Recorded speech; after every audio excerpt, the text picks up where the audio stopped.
সব ক্রাফটাররাই এই কাগজ দিয়ে লিলি ফুলটি বানিয়ে ফেলেছে, একমাত্র আমিই বানাইনি। তাই আজকে বসে পড়লাম এই লিলি ফুলটা বানাতে। প্রথমে একটি চারকোনা কাগজ 3 বার ফোল্ড করে এভাবে কাট করে নিতে হবে।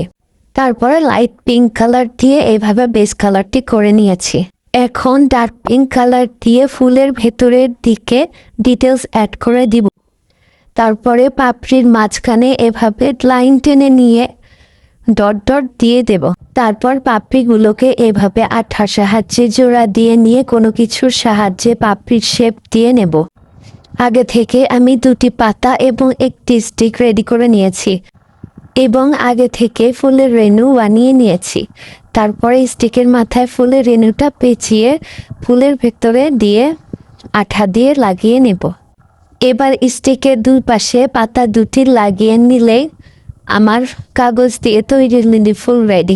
কেমন লাগলো অবশ্যই জানাবেন। ধন্যবাদ।